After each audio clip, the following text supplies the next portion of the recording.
Hello, bachcho. So let's read the question given here. So the question here says, which of the following characters served as the criteria for five kingdom system of classification proposed by Whittaker? कि इन चारों option में से कौन से वो characters थे जो कि क्राइटेरिया सर्व किए थे फाइव किंगडम क्लासिफिकेशन के लिए, जो कि प्रपोज किसने किया था? विटेकर ने। तो यहाँ पे अगर हम देखें, पहले हम देखेंगे कि हमारे पास इस क्वेश्चन का की कॉन्सेप्ट क्या होगा। तो इस क्वेश्चन का हमारे पास की कॉन्सेप्ट क्या होगा ना, five kingdom classification. Five kingdom classification होगा हमारे इस क्वेश्चन का की कॉन्सेप्ट।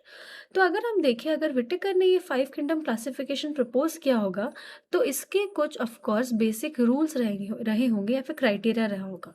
तो सबसे पहला क्राइटेरिया विटेकर ने क्या लिया था ना, सेल स्ट्रक्चर। सेल स्ट्रक्चर में पहले विटेकर ने क्लासिफाई किया प्रो एंड यूकैरियोट्स को। प्रोकैरियोट्स को एक ग्रुप में डाला, जो कि उस ग्रुप का नाम क्या है हमारे पास, दैट इज मोनेरा। वही यूकैरियोट्स को और बाकी सारे ग्रुप में डाल दिया, जो कि हमारे पास कौन सा है ना, प्रोटिस्टा, फंगी, प्लांट और एनिमलिया। इसमें उन्होंने ग्रुप किया और फिर इनमें भी on basis of the cell wall composition फिर बाकी डिफ्रेंसिएशन भी आए basis of the cell wall composition. जैसे कि हमारे प्रोकैरियोट्स प्रोटिस्टा में क्या होता है ना, हमको सेल्यूलोज, पेक्टिन, हेमिसेल्यूलोज सब देखने को मिलता है। वही फंगी में हमको देखने को मिलता है काइटिन, प्लांट में देखने को मिलता है सेल्यूलोज, और एनिमलिया किंगडम में हमारा सेल वॉल प्रेजेंट नहीं होता। फिर हमारे पास यहाँ पे जो दूसरा रूल है दैट इज बॉडी ऑर्गेनाइजेशन। तो बॉडी ऑर्गेनाइजेशन जो होता है, बॉडी ऑर्गेनाइजेशन देखा कि उन्होंने कैसे, यूनिसेल्यूलर, कि बॉडी ऑर्गेनाइजेशन उनका यूनिसेल्यूलर है या फिर वो मल्टीसेल्यूलर है। फिर उन्होंने देखा यहाँ पर क्या ना, द मोड ऑफ न्यूट्रिशन।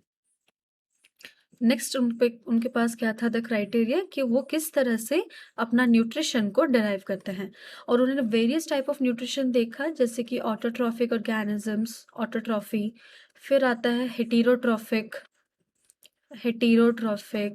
फिर उन्होंने देख रहा था सेप्रोफाइटिक मोड ऑफ न्यूट्रिशन। ऐसे करके उन्होंने काफी सारे क्या देखे थे ना, मोड ऑफ न्यूट्रिशन देखे थे। नेक्स्ट उनके पास उन्होंने नेक्स्ट वाला क्या देखा था ना, क्राइटेरिया उनका था, इट वाज रिप्रोडक्शन।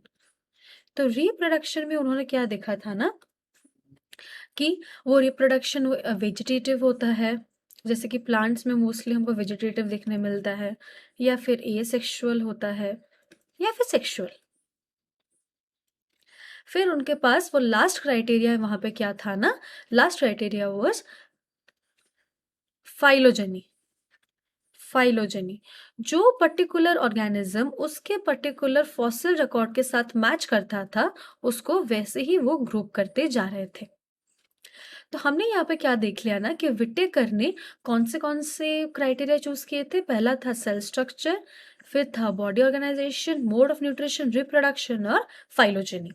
तो यहाँ पे हमें क्या पता चला कि इस क्वेश्चन का सही जवाब क्या होगा, दैट इज सारे क्राइटेरिया उन्होंने स्टडी किए थे। तो the answer to this question is all of the above. Hope you understood it well. Best of luck.